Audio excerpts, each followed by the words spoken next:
Certain. Hi, thank you for joining in today. This is a presentation for members of the BC Institute of Agrologists on Governance of Professional Conduct. My name is Angela Westmacott and I'm General Legal Counsel for the Institute. The presentation will cover off 7 areas. I'm going to start by talking about the concept of professional regulation that applies across the board to all professions in British Columbia and elsewhere. I then will talk about the complaints investigation process, the discipline process, the concept of what is professional misconduct, and the concept of unprofessional or off-duty conduct, and then talk about penalties for professional misconduct or unprofessional conduct, and the basic duties that all professionals have to their clients and to their regulatory bodies. So a profession at law is generally referred to as a relationship where a client places personal confidence and trust in the technical and expert competence of a practitioner, and the public as a whole places confidence in the integrity and ethical conduct of the profession as a whole.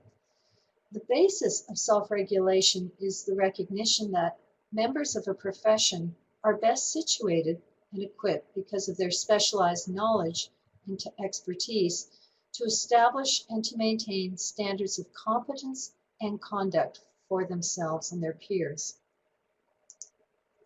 A profession becomes a self-regulating profession when the legislature, in this case the provincial legislature of British Columbia, passes a law that creates a regulatory body made up of members of the profession and some members who are publicly appointed by the government, and confers on that body the power to regulate the profession. The quid pro quo for the right of self-regulation is the responsibility to use that power to protect the public. In British Columbia, for agrologists, the law that governs the power to self-regulate is the Agrologists Act, and the regulatory body charged with that responsibility is the BC Institute of Agrologists.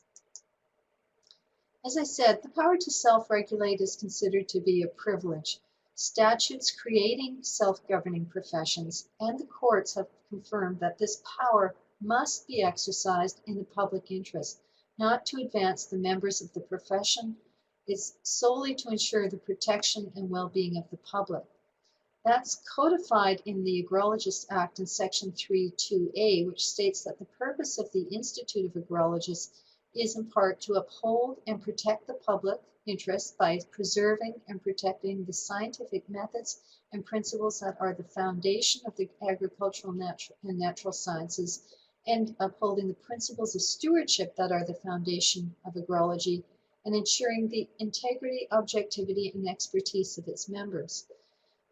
That section also goes on to provide that the Institute has the duty to superintend and regulate the conduct of its members and to cooperate with other governing bodies or organizations on matters that are relevant to agrology. There are 2 core functions that a self-governing profession exercises, regardless of the nature of the profession.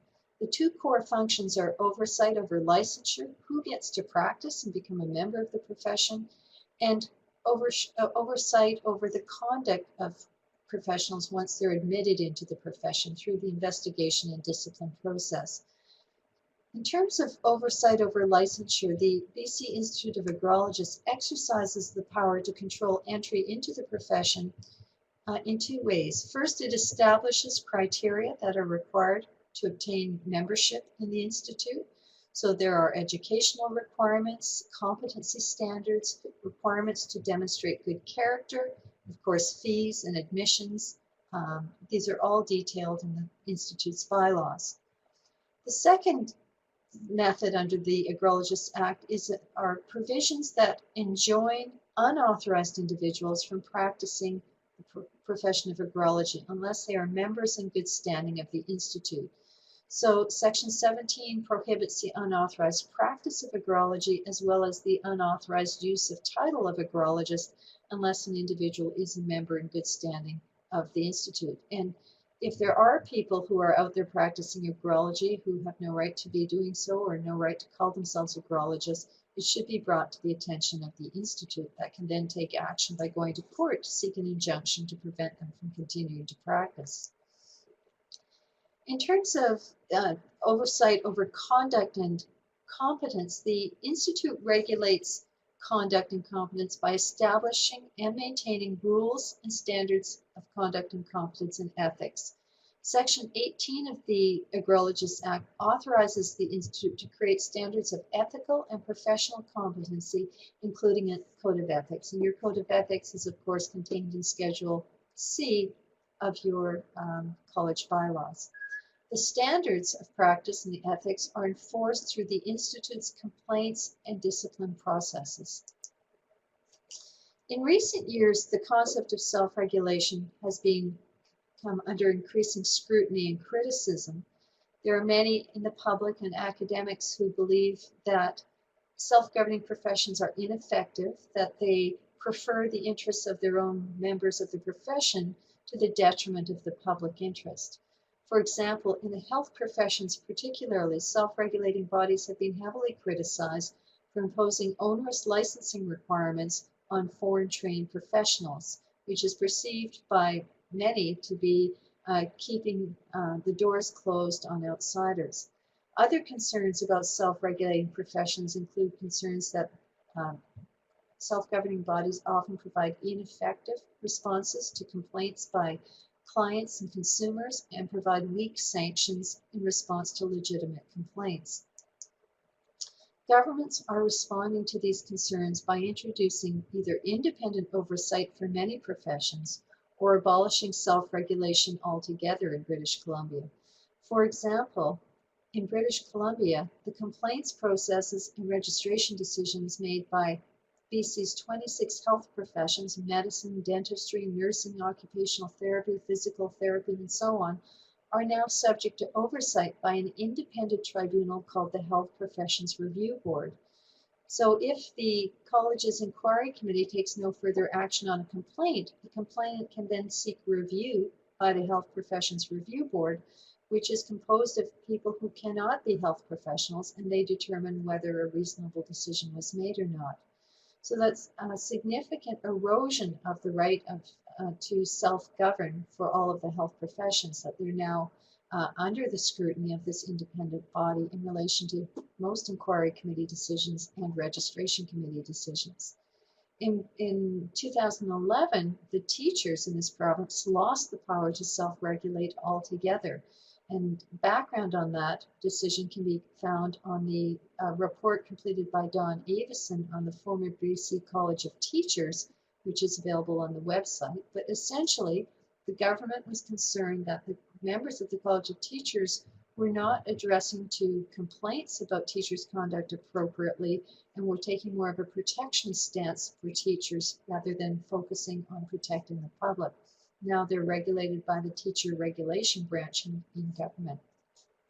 As a consequence, because self-governing professions are under increased scrutiny now, both by the academics and by the public and by government, it's critical that the Institute of Agrologists ensures that the integrity of its complaints and investigation process and its registration processes as well, that they must always be based on proper considerations.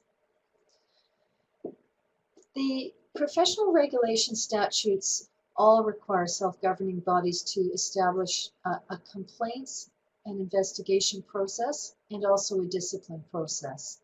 The Agrologists Act and the Institute's bylaws set out the details of what is required for a complaints investigation process and for discipline in this province. I want to turn first to the complaints investigation process. Before a self-regulating body has the power to investigate a complaint or the conduct of a member, there must either be one of two things. First, there must be a complaint from a member of the public or a member of the profession under Section 20 of the Institute's Act, or the Institute must reasonably believe that a member's conduct warrants investigation on its own initiative. So either a complaint can be filed or the Institute can initiate an investigation on its own motion without a complaint, but only if there are reasonable grounds to believe that a member's conduct warrants investigation. The processes for complaints investigation and discipline are set out in sections 116 to 140 of the Institute bylaws. Section 20 of the Act states that a complaint may be made if the person believes that a member of the Institute has practiced agrology in an incompetent manner or is being guilty of professional misconduct, conduct unbecoming an agrologist, or a breach of this Act or the bylaws. And the concepts of professional conduct and conduct unbecoming an agrologist are termed. So after a complaint can be filed, or the Council of the Institute can initiate an investigation on its own motion, and Section 21(1) of the Agrologists Act is the authority for initiating such an investigation. It provides that the Council may authorize an investigation into the conduct or competence of a member of the Institute if there is reason to believe that the member may have been guilty of one or more of the following: professional misconduct, conduct unbecoming an agrologist, or incompetent performance of duties undertaken while engaged in agrology. Where there is a complaint that leads to an investigation or an investigation initiated by the Council, that triggers a duty on the part of the member to cooperate with that investigation, to answer questions, and to provide any information and records that the Institute requires. A written complaint fulfills two important functions in the self-governing context. First, it informs the inquiry or investigating committee, in this case the Conduct and Discipline Committee, what it must investigate. Secondly, it informs the member of what is being alleged. It provides notice to the member of the specific conduct that is at issue that will be the subject of the investigation. Courts have described complaints as an expression of concern about the services or care or any other aspect of the professional relationship between a customer, client, and a professional. Section 116 of the bylaws requires that the complaint be made in writing. So as a consequence, the Council would not have authority to proceed with an investigation unless on the basis of an oral complaint, unless it was followed through in a written complaint. In the self-governing context, one looks first to the Act and the bylaws to see the requirements, but also superimposed on the requirements set out in the Act and the bylaws are the common law duties that are established by the courts through cases. And there is a huge body of law on the legal common law duty of fairness. The common law duty of fairness created by the courts requires that members know what it is that's being alleged against them in sufficient detail that they can have provide a meaningful response to the complaint. If a complaint comes in, a written complaint that does not contain sufficient detail, the complainant must be asked to provide for more information before the investigation can proceed. In legal parlance, it's called seeking further particulars of the allegations. So if a complaint comes in simply alleging that an agrologist was incompetent, that wouldn't provide enough basis for an investigation. A complainant would have to be asked to explain what actions of the agrologist are in issue, on what basis the complainant is alleging that the agrologist demonstrated incompetence, and to provide some further backup information. Even in situations where the Council of the College is initiating an investigation on its own motion under Section 21, it is still critically important for the Council to inform the member in writing of what specific concerns have prompted the investigation. Whether it's a complaint or an investigation on its own motion, a member must always have sufficient notice of what it is that is being alleged against them. Filing a complaint triggers a requirement under Section 20, Sub 4 of the Agrologists Act to follow up, either by conducting a practice review of the member's practice or by commencing a formal investigation. The duty of fairness established by the courts provides that an investigation must be fair to both parties, to both the complainant and to the member, although it's normally the member who has more at stake. Nevertheless, the Institute has a duty to be fair to both parties to a complaint. This always requires that a member will have the opportunity to review the complaint and respond to it.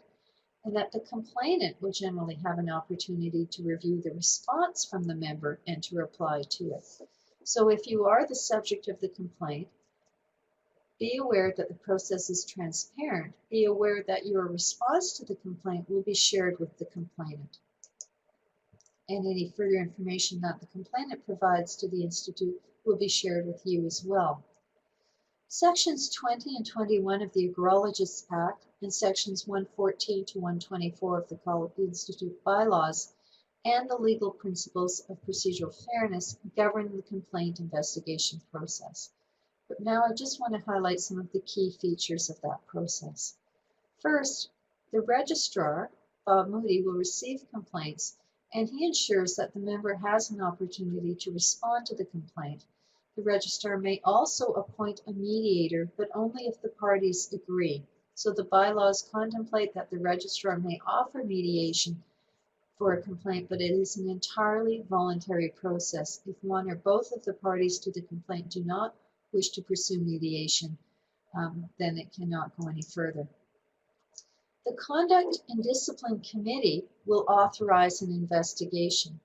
The Conduct and Discipline Committee may authorize a practice review under Section 19 of the Agrologists Act instead of conducting an investigation, and after receiving the practice reviewer's report, it may still decide to commence an investigation and appoint an inspector to gather additional information. During the course of an investigation by the Conduct and Discipline Committee, as I said, the member is required to cooperate, to answer questions, to provide records and files and whatever evidence they have in their possession that's relevant to the matter, and to appear before the committee to discuss their conduct or competence. And that obligation flows from Section 21(1)(b) of the Agrologists Act. The investigator must only investigate the allegations that are contained within the four corners of the complaint. A complaint is not a vehicle for embarking upon a free-ranging examination of everything that the member does or everything about the member's practice. The scope of the investigation is limited to the complaint allegations. That said, if during the investigation other information comes to light that raises concerns about the member's conduct or competence in a specific way, the investigator would take that information back to the registrar and the Conduct and Discipline Committee, which may decide to initiate a separate investigation into that matter on its own motion. Generally, investigators are appointed to conduct site visits, to interview parties, and it may be and other witnesses and to gather additional records. So it may be that the nature of the complaint requires the Conduct and Discipline Committee to have other individuals interviewed, such as employees or other clients or third parties that may have relevant information to provide relative to the complaint allegations. At law, an investigation must be adequate, but it need not be perfect. There are a number of cases where parties to complaints in other self-governing professional contexts have challenged investigations, saying that they weren't sufficiently complete. The courts have held that an investigation must obtain sufficient information to allow the investigating committee, in this case the Conduct and Discipline Committee, to reasonably assess the actions and conduct of the member based on the allegations contained in the complaint. Courts have held it is not necessary for an investigating inquiry, such as the Conduct and Discipline Committee, to pursue exhaustively every avenue of inquiry. They need only obtain the type of information that would reasonably affect the assessment of the complaint.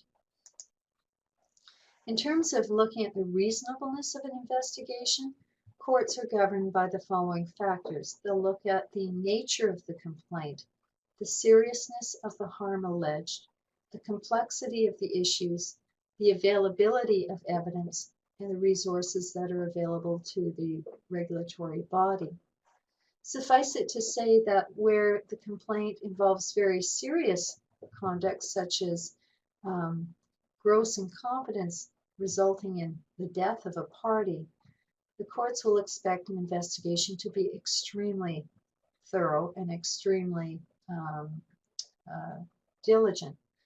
But if the nature of a complaint is more in the nature of a quarrel between a client and a professional about the amount of fees that were paid, that's something that isn't going to necessitate the same level of scrutiny. The investigator must prepare an investigation report after interviewing the parties, interviewing any other witnesses, and gathering all relevant evidence. The investigator is not a fact finder. The investigator performs the role of gathering information for the Conduct and Discipline Committee, which must make an appropriate decision on how to dispose of the complaint. The report that the investigator prepares is shared with the complainant and the member, who are both then provided an opportunity to review the investigator's report and to provide any further written response to it that they wish. They may write in and say that the investigator got part of it wrong, here's what's really happened. They may say, well, the investigator did a proper summary, but there's some additional information you should be aware of. So there is a fulsome opportunity for the parties to respond to the investigator's report and ensure that they are fully heard before the matter goes to the Conduct and Discipline Committee. After the investigator's report is shared with the complainant and member, and they have the opportunity to provide written responses to that report, everything goes to the Conduct and Discipline Committee. The investigation report and the response is filed by the member and the complainant. And the Conduct and Discipline Committee must then decide what to do with the complaint. Sections 21(1)(c) of the Act and Section 122 of the Bylaws provide that the Conduct and Discipline Committee can dispose of the complaint in the following ways. First, it may determine to take no further action. If the investigation reveals that the complaint is unwarranted, then and the conduct and competence of the member is fine, then that will be the end of the complaint process. Secondly, the Conduct and Discipline Committee may issue a written notice requiring the member to appear before it to discuss the conduct or his or her competence. Thirdly, the Conduct and Discipline Committee can authorize a practice review, which will then generate a report, and then they can look at what the appropriate result should be. Then next, they can seek a consent order or take other remedial action. There haven't been many consent orders in the context of the Institute's work, but a consent order is a tool that's often used by other self-governing bodies where a complaint is substantiated. There are some concerns with the professional's conduct. The professional acknowledges that there was a problem, but indicates that he or she has changed his ways, and that agreement that the conduct won't be repeated is embodied in a formal written document called an undertaking or consent order, in which the professional undertakes not to engage in the conduct again and is perhaps required to take certain remedial steps as well. Finally, the Conduct and Discipline Committee can direct the issuance of a citation, which triggers a discipline hearing under Section 24 of the Act. Before turning to the discipline hearing process, I should add that there's been a recent amendment to the Institute bylaws that gives the registrar a summary dismissal power to dismiss complaints prior to referring them to investigation if complaints are outside the jurisdiction of the Institute, if they are trivial, frivolous, vexatious, or made in bad faith, or they relate to conduct that does not raise a serious matter. The circumstances under which the registrar can exercise that discretion are fairly limited. It would have to be a very clear case to dismiss it without investigation, but nevertheless, that power does exist. I've completed my presentation on the inquiry investigation process. I now want to talk about the discipline hearing process. You'll recall that I talked about the core functions of self-governing professions over licensure, and then over investigation of complaints, and then discipline. Discipline is the most serious process that a professional can face. If the Conduct and Discipline Committee issues a citation is drafted that sets out all of the allegations that are alleged against the professional that will be the subject of a discipline hearing. Section 127 of the bylaws sets out what the citation must contain.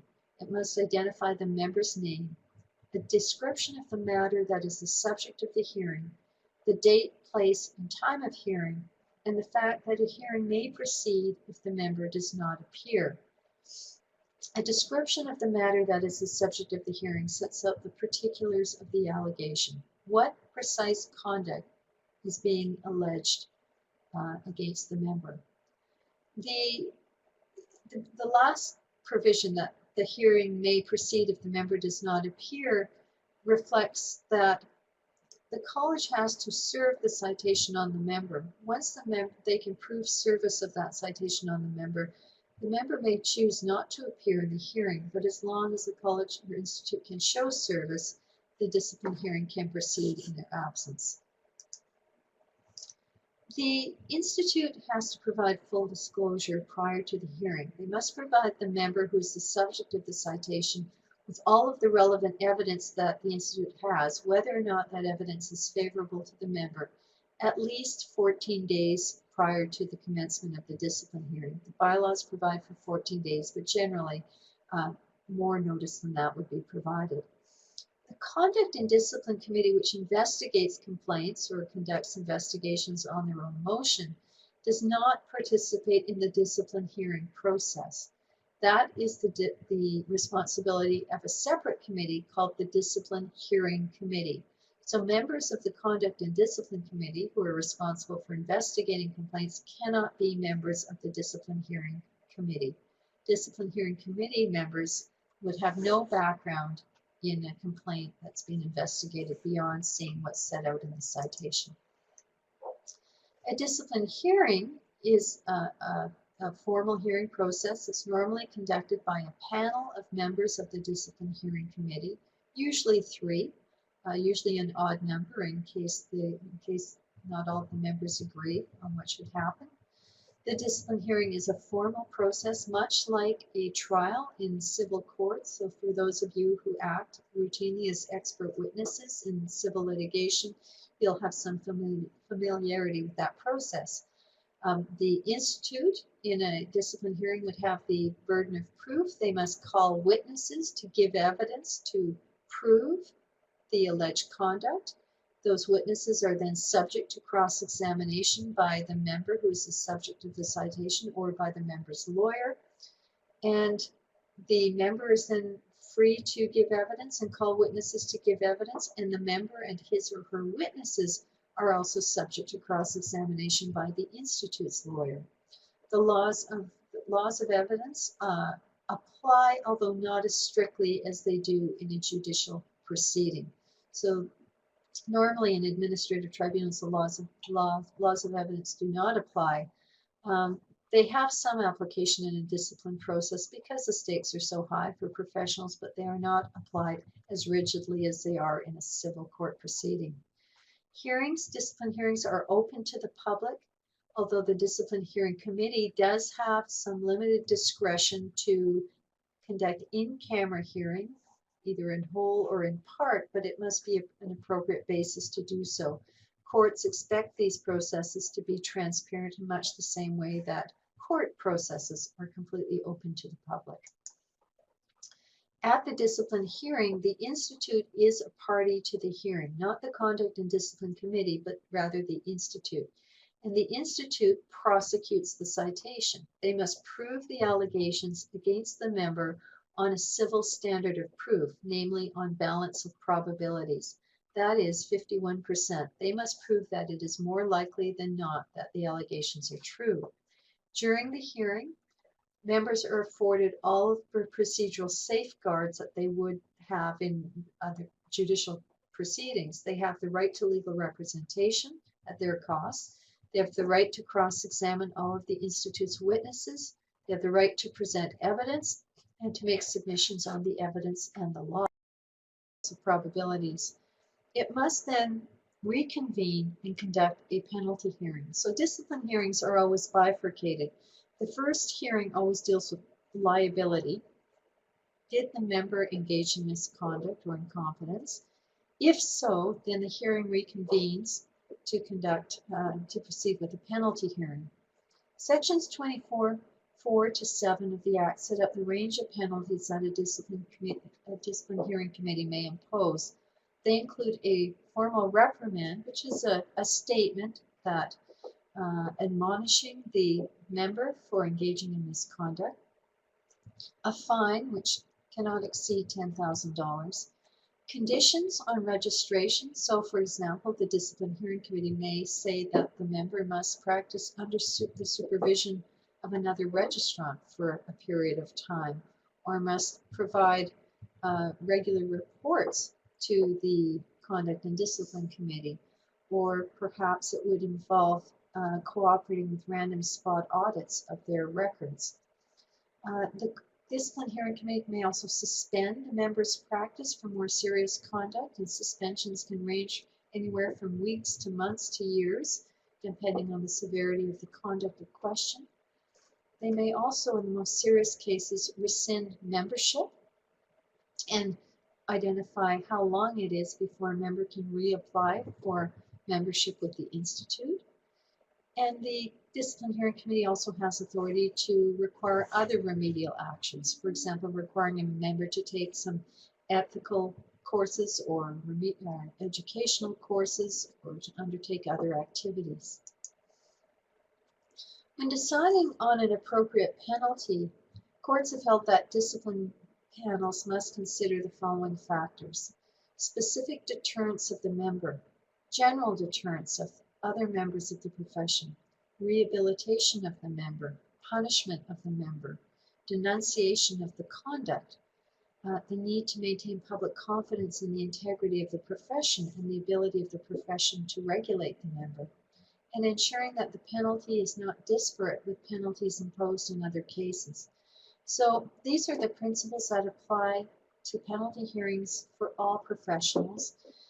The goal is to ensure that the member does not engage in the conduct again, that other members of the profession learn from this conduct and that refrain from that conduct as well, to rehabilitate the member if that's possible, to bring them back into line with the standards of the profession, punishment for morally culpable behavior, also denunciation of the conduct if it involves morally culpable behavior, and ensuring that the public have confidence that the member is being properly punished, and finally ensuring that the penalty is in line with other decisions of other discipline panels from other professions for similar conduct.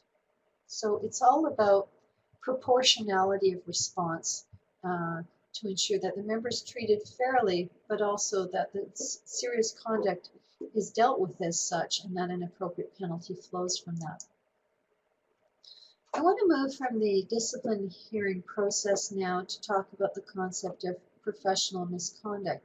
As I said, it's a defined term in the Agrologist Act, and it's usually defined in most self-governing statutes.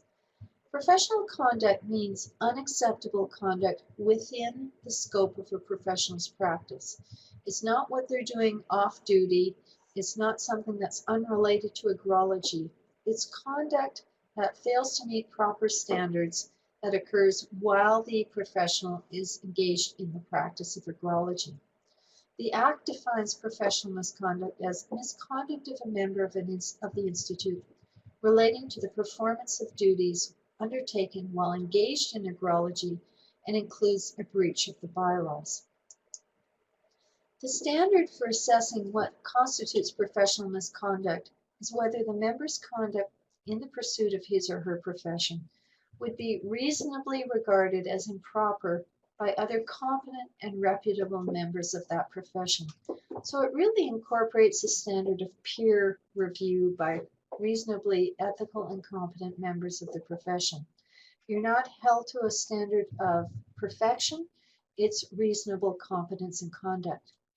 Professional misconduct also includes reckless and willfully blind as well as intentional conduct, but it does not include involuntary conduct. If it's conduct that arises from a medical condition that the member had no control over, that would be dealt with as a fitness to practice issue that would not give rise to a charge of professional misconduct. Examples of professional misconduct drawn from other cases, other professions include incompetent practice unrelated to medical issues, ethical breaches, excessive or fraudulent overbilling, failing to observe professional boundaries with clients or patients, any type of sexual misconduct with clients or patients, misleading marketing, unprofessional behavior towards a client or a patient, and any type of misrepresentation, whether in writing or orally. That's not an exhaustive list. The list seems never ending of what can constitute professional misconduct, but those are the types of allegations that surface most frequently when one reviews the cases. There's very little law on professional misconduct by agrologists, but cases from other professions provide good illustrations. For example, in one case, an architect committed professional misconduct when he misrepresented to a building inspector that a project was in compliance with the building code. Any type of professional misrepresentation will constitute professional misconduct. It's critical that you are accurate and honest in all of the representations that you make for any professional. Secondly, another architect case, an architect committed professional conduct when he put his own professional seal on a design plan that he had not entirely supervised. An engineer committed professional misconduct when he wrote a letter attacking the principal of another engineering firm. So there's an expectation of appropriate conduct in all of your communications, written and oral communications, and unwarranted attacks of any type will constitute professional misconduct. Another case involved a geoscientist who was found to have engaged in professional misconduct for not responding to his client's correspondence in a timely way, and that's all part of the communication. And the one thing I would say, based on my years of working in the area of professional self-governing regulations, is that it's all about communication. Really focus on communication and you will really mitigate your risk of having a complaint made against you. In another case, 2 accountants committed professional misconduct because they did not ensure that a company's financial statements were prepared in accordance with generally accepted accounting principles. An optometrist, this was the case I was involved in, committed a professional misconduct when he falsified clinical records. A patient alleged that an optometrist in Vancouver didn't do a proper eye exam and failed to refer her to a specialist. She was suffering from advanced cataracts. She filed a complaint. He then sent in some clinical records saying, I did refer and here they are. When the college inquiry committee followed up with the specialist confirmed that he never received the referral note. And an on-site investigation of the optometrist revealed several versions of the clinical records. So he clearly falsified clinical records to try and cover over the fact that he had failed to make a referral. A lawyer committed professional misconduct when he was willfully blind as to whether 5 real estate transactions in which he involved were fraudulent. You can't turn a blind eye if you feel something is amiss. You have a duty to investigate properly. Being willfully blind will not be a defense to a charge of professional misconduct. I said earlier that if your conduct arises from a medical condition over which you have no control, that will be dealt with as a fitness issue. And in a case a few years ago involving a teacher, he was charged with professional misconduct because he had screamed at a student. But the court held that that was not professional misconduct because his conduct arose from bipolar disorder, and he didn't have the mental capacity to appreciate what he was doing at the time. So the court held it shouldn't have been dealt with as professional misconduct. It should have been dealt with as a fitness to practice issue. I want to turn from the concept of professional misconduct to the concept of unprofessional conduct. There are a number of formulations of this term. There's unprofessional conduct, conduct unbecoming, or off-duty conduct. Generally, these terms refer to conduct of members when they are not engaged in professional activity, although the Agrologist Act defines conduct unbecoming an agrologist as conduct that brings the institute or its members into disrepute, undermines the scientific methods and principles that are the foundation of agricultural and natural sciences, or it undermines the principles of stewardship that are the foundation of agrology. I will say that this definition still has a fairly direct nexus back to the practice of agrology, but there still is the door that can be opened for going after someone for off-duty conduct, conduct that isn't directly linked to agrology, but impacts the profession adversely, as I'll demonstrate in a few moments with some examples. The test for determining whether off-duty conduct warrants disciplinary action is whether the conduct can be said to be, quote, significantly more reprehensible, close quote, when engaged by someone of that particular profession than when it is done by other professionals. The conduct must relate in some way to the profession as a whole and to the person's suitability to be a member of that particular profession. This sets a fairly high bar, fairly high protection for what one does in one's personal life because of the value that is placed on the freedom of professionals to act as they choose when they're not working. Let me give you some examples. In the case of Ross in New Brunswick, a school teacher was found to have engaged in unprofessional conduct when he published anti-Semitic material in his personal time because of the special nature of the teacher as a role model for children. So his defense was, I wasn't publishing this material during school hours or in any school materials. I was doing it in my own off-time hours in non-school related publications. That wasn't professional misconduct because he wasn't teaching at the time, but the courts held it did constitute unprofessional conduct because teachers should be careful about what views they espouse given their special role dealing with the vulnerable members of our population with children. Another example, an architect who ignored municipal bylaws and ignored stop work orders when he was constructing his own home. The court said the same conduct would not have constituted conduct unbecoming for a dentist or nurse or indeed any other professional because it would not have any bearing on their professional practice, but for an architect to ignore municipal bylaws and stop work orders was conduct unbecoming or unprofessional conduct because it reflected badly on the profession of architecture. A veterinarian who neglected his own animals. Again, the court said that neglecting one's own pets wouldn't be unprofessional conduct for any other profession, but for a veterinarian, that was considered unprofessional conduct. Similarly, an engineer who mishandled trust funds in his capacity as a manager of a mining syndicate. The court said his lack of honesty undermined his professional capacity to issue reliable reports, and that same lack of honesty reflected poorly on the profession of engineering. To give you another example where the court found that it wasn't professional misconduct, a pharmacist who had been extremely rude to customers in a pharmacy was found not to have engaged in unprofessional conduct because his behavior related to the business of retailing drugs, not to his professional duty of dispensing drugs. Courts have said in some cases that quarrels between professionals and their employers or between professionals themselves generally do not constitute unprofessional conduct, but there's always limits on that. It depends on the nature of the conduct at issue and how egregious that conduct is. Let me turn from unprofessional conduct or conduct unbecoming to the penalties that can be imposed for professional misconduct or unprofessional conduct.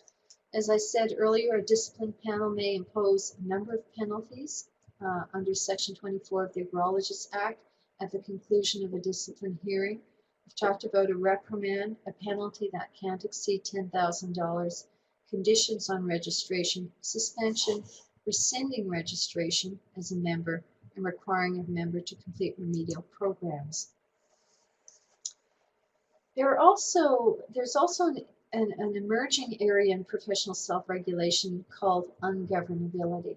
An essential component of self-regulation is that members of the profession must be willing to be governed by the regulatory body.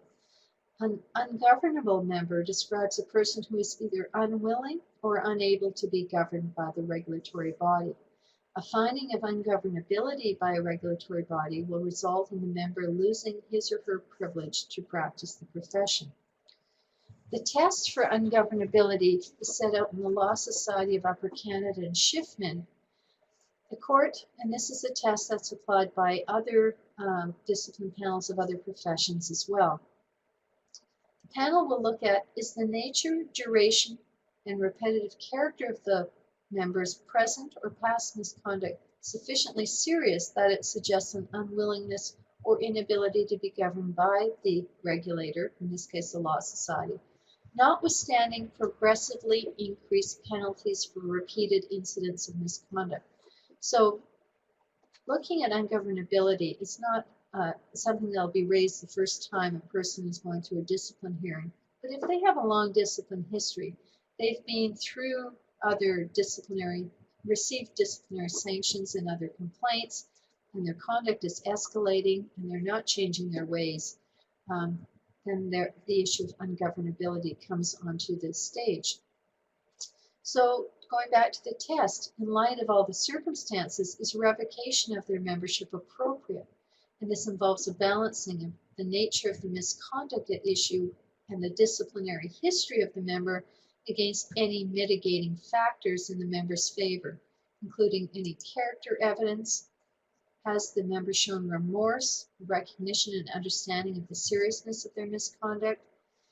Has the member provided evidence that they're willing to be governed by the regulator in future? Have they provided any medical or other evidence to justify the misconduct? What's the likelihood of future misconduct, having regard to those remedial efforts that have been undertaken? And the member's ongoing cooperation with the regulatory body in addressing any outstanding matters that are the subject of the misconduct.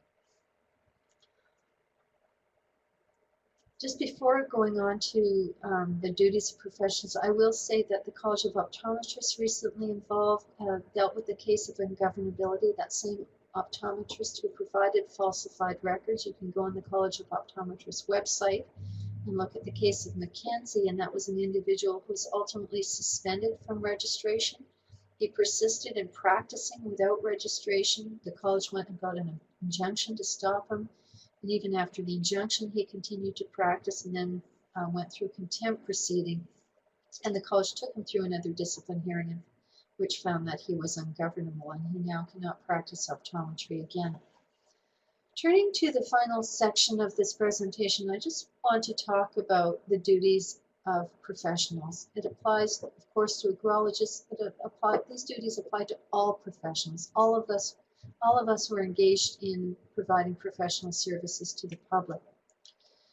All professionals have fiduciary obligations to their clients or patients, a duty of loyalty to act in the best interests of their client, not for their own self-interest. They have duties of confidentiality to keep the work done for the client confidential and to protect any personal information from disclosures required by privacy protection laws. For agrologists who work for public bodies, those obligations are set out in the Freedom of Information and Protection of Privacy Act. For those of you in private practice, you are considered organizations within the meaning of the Personal Information Protection Act, and you have obligations to maintain confidentiality and privacy under that act. Professionals owe a duty of care to exercise a professional standard of care in the performance of professional services. The duty of care applies not only when a regulator is looking at whether someone is competent and provided a reasonable level of service. In the case of someone who suffered damages or loss or injury of any type as a result of the lapse of a duty of care, they can bring a negligence claim in the civil courts for damages. And that's another concept, duty of care, which will be applied in that context as well. A duty to warn. There's a duty to advise clients or patients of any known risks or deficiencies. In addition to those 4 core duties that professionals have, I want to hit on some additional ones in the hopes that it'll be helpful to you in terms of carrying out your practices. Professionals have the duty to practice in accordance with the requirements set out in their governing statutes, regulations, and bylaws. You should be aware of the requirements set out in your institute bylaws, particularly including the codes of ethics. For lawyers, we have extensive requirements set out in a professional conduct handbook, which goes on for quite a length that we have to be familiar with. Professionals have a duty to comply with professional conduct standards, including any standards of practice that are written. Professionals can also be held to unwritten standards of practice as well. But as long as you're practicing in a competent manner, you'll be in compliance with unwritten standards. Professionals have a duty to comply with the ethical obligations set out in their code of ethics, and you have a code of ethics in your institute bylaws. To avoid conflicts of interest, the institute also has conflict of interest guidelines, something to always be very careful of. This is well-tilled ground for professionals in the area of complaints. They have to be very diligent about avoiding conflicts of interest. Always ensure that they are and remain competent to practice, which includes maintaining currency through regular continuing education programs. Many colleges now have mandatory continuing education programs. For example, as a lawyer, I have to complete 14 hours of mandatory continuing education every year. Many self-governing professions are moving towards mandatory continuing education, but even if it's not mandatory, it's an important part of being a professional and to ensure that you are remaining current of any developments and changes in your field. To communicate clearly to others, and I can't emphasize this one enough. I say here that any ambiguity will be resolved against the professional. If there is a dispute about what a contract means and the contract has been drafted by the professional, the court, in the event of litigation, will interpret that contract in a manner that's most favorable to the client. So be very clear in how you communicate, both in your written and your oral communications, because 90% of complaints stem from lack of communication. Make sure that you understand the scope of your retainer to take on work, and ensure that the client understands the limits of the services that you can provide to them. Ensure that you stay within the scope of your expertise as a professional, including ensuring that you have the necessary experience and background to carry out the work that you've been retained to do. If part of that work or all of that work is outside your area of scope of expertise, refer it to another colleague who has the expertise to do the work, or collaborate with another expert who has that expertise. Critically important to maintain and complete accurate records. Courts consider timely and accurate record keeping to be essential to providing proper professional service, and poor record keeping is often considered to be a flag for other problems in a professional's practice. With some professionals, particularly those who have a lengthy discipline history with colleges or institutes, when a complaint comes in, before they're even given notice of the complaint, some investigating committees will just send an inspector to go and grab the records to see what they look like, because of their concern that those records might be augmented or changed after a complaint comes in. I can't stress enough the best defense that you have, the best protection that you have against a complaint or a civil suit is to maintain proper records that will document what occurred at the material time. Courts place a lot of reliance on contemporaneously made records because they're written at a time before you know that there's going to be an issue. So both courts and discipline hearing panels place a lot of emphasis and a lot of reliance on records. Bill reasonable and fair fees. That's probably an issue more for lawyers than anybody else, but be cognizant about, make sure that your fees are in the realm of reasonableness. Self-governing professions aren't in the business of regulating fees unless they're exorbitant or unless there's some element of fraud or exploitation. But by ensuring that your fees are in the reasonable range, you will significantly limit your exposure to potential complaints. Make sure you cooperate with any investigation. I've already flagged that duty. It's set out in the Agrologists Act. If you're retained to provide expert reports, ensure that your opinion is impartial, based on the facts that are provided and within your scope of expertise. Do not engage in advocacy when you're providing an expert report to the courts or to a tribunal or for any other purposes. Make sure you're properly qualified to provide that opinion and that your opinion is properly supported by facts and state whether they're actual facts or hypothetical facts. Make sure that any opinion or report that you provide sets out the underlying facts, whether real or hypothetical, your chain of reasoning in reaching your conclusion, the limitations of the opinion, and any reference material that you rely on. The Institute has not received many complaints about agrologists, but the few complaints it has received, many of them involve expert reports or expert opinions. So I hope these pointers are helpful the next time you sit down to prepare an expert report. You'll have far more credibility with the court if you're not engaged in advocacy and you're giving an impartial and well-documented and well-substantiated opinion. That concludes this presentation. This presentation can be uploaded. There is something on your screen where you can upload it if you want to look at it later. I hope it's helpful to you in your practice, and if you have any questions, please feel free to call the Institute or to call me directly. My contact information is on the final slide. Thank you. Okay, bye.